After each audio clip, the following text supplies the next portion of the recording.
College के शिक्षकगण, छात्रगण और हमारे उपस्थित यहाँ साथियों, हम आज गणतंत्र दिवस मना रहे हैं। 76वां गणतंत्र दिवस, कोई 75वां भी कहते हैं, लेकिन 76वां गणतंत्र दिवस हम आज मना रहे हैं। और हम आज भी नहीं भूले हैं कि आज ही के दिन यानी 26 जनवरी को 1950 में हमारे देश के प्रथम राष्ट्रपति डॉक्टर राजेंद्र प्रसाद सिंह ने 21 तोपों की सलामी के साथ संविधान को लागू किया था। और उस दिन जो झंडा फहराया गया, संविधान लागू हुआ। इसीलिए आज इस 26 जनवरी को हम लोग गणतंत्र दिवस के रूप में मनाते हैं। अब गणतंत्र का मतलब है, गण माने होता है लोग, आदमी। दूसरे शब्दों में आप कहें प्रजा। तो लोकतंत्र, प्रजातंत्र स्थापित करने के लिए ये संविधान लागू हुआ। साथियों, जैसा कि आप जानते हैं, और खासकर मैं अपने स्टूडेंट से भी कहना चाहूंगी कि जैसा कि आप लोग जानते हैं कि हमारा देश गुलाम था और 15 अगस्त 1947 को आजाद हुआ। जब आजादी मिली तो हमारे देश के जो नेतागण थे उनको चिंता हुई कि चूंकि बरसों बरस ये देश गुलाम रहा, तो हम लोकतांत्रिक आधार पर, प्रजातांत्रिक आधार पर इस देश को हम कैसे चलाएं जो आजादी का फल सबको मिल सके। आज इस सोच के तहत सभी लोगों ने भाग किया। सभी वर्ग के लोग, अमीर हो, गरीब हो, हिंदू हो, मुस्लिम हो, सिख हो, ईसाई हो, अगरा हो, पिछड़ा हो, सभी वर्ग के लोग जिस आजादी की लड़ाई में भाग लिए, तो आदिवासी, दलित, सभी लोग, तो हमारे जो नेता थे सोचते थे कि सब लोगों को इसका लाभ कैसे मिलेगा। तो इसी के लिए उन्होंने सोच करके एक संविधान सभा का निर्माण किया।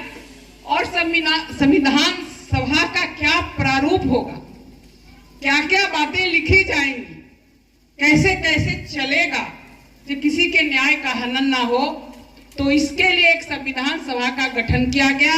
और उस प्रारूप समिति के अध्यक्ष बाबा साहेब डॉक्टर भीमराव अम्बेडकर को बनाया गया।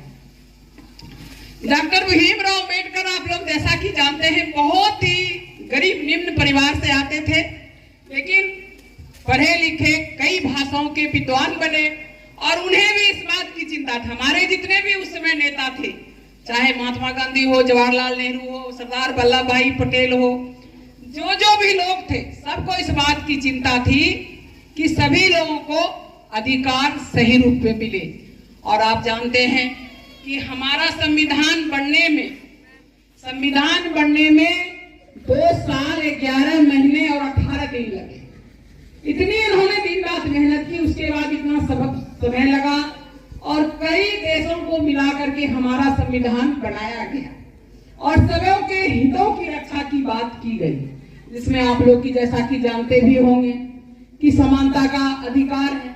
मतलब हमारे उसमें मौलिक अधिकार भी, अगर मौलिक कर्तव्य को बाद में जोड़ा गया, लेकिन पहले मौलिक अधिकार को दिया गया कि सबको जीने का अधिकार हो, शिक्षा का अधिकार हो, खाने पहनने का अधिकार हो, संपत्ति का अधिकार हो, विभिन्न तरह के अधिकारों की चर्चा की गई।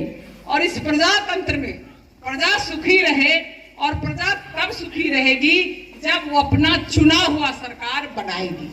इसके लिए आप देखते होंगे कि पंचायती राज भी हुआ, बाद में नगर निकाय, विधानसभा का चुनाव, मतलब राज्य का चुनाव, केंद्र का चुनाव, और यहाँ तक कि राष्ट्रपति का चुनाव, सभी का चुनाव अप्रत्यक्ष और अप्रत्यक्ष रूप से जनता के द्वारा ही होता है। अब जनता जैसा चुने, इसको जनता पर निर्भर है, वो कैसा सरकार बनाती है। लेकिन उसके हाथ में ये हक दिया गया, ये अधिकार दिया गया, ये पावर दिया गया कि जनता की चुनी हुई सरकार लोकतांत्रिक सरकार होगी और सबों के हितों की रक्षा करेगी। ये बातें हुई। और इसी के क्रम में आपने देखा होगा कि आरक्षण की भी कुछ बात हुई, क्योंकि यहाँ जो भारत में जो लोग थे, सभी तो एक समान थे नहीं।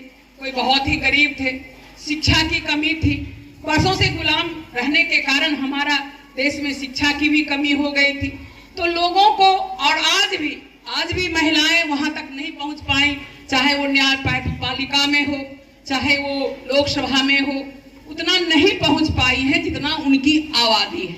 हमारे दलित भाई नहीं पहुंचे हैं, हमारे आदिवासी लोग नहीं पहुंचे हैं। तो इसके लिए संविधान में कुछ आरक्षण का भी प्रावधान किया गया और संशोधने भी हुई। कुछ संशोधन जो हुई, तो संशोधन के पहले ये लिख दिया गया संविधान में कि संशोधन हो, लेकिन संविधान की मूल भावना आहत ना हो, तभी संशोधन हो।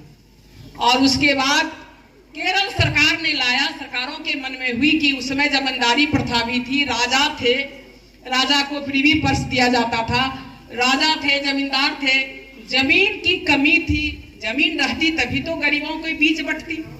तो जमीन के सुधार के लिए केरल सरकार ने एक लाया भूमि सुधार अधिनियम।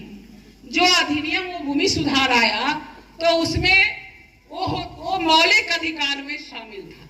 और मौलिक अधिकार की बात थी कि अगर आपके मौलिक अधिकार का हनन होता है तो इसका फैसला सीधे हाई कोर्ट और सुप्रीम कोर्ट तक जाएगा। और हमारे जो राज्य के नीति निर्देशक तत्व हैं, उसमें जो हमारे अधिकार दिए गए हैं, तो उस अधिकार की रक्षा के लिए अगर आपका कोई हनन करता है तो उसके लिए हमें लोअर कोर्ट से जाना होगा, उसका फैसला लोअर कोर्ट से होगा। लेकिन हमारा जो मौलिक अधिकार है उसका फैसला हम सीधे, उसकी अपील हम सीधे हाई कोर्ट और सुप्रीम कोर्ट में कर सकते हैं।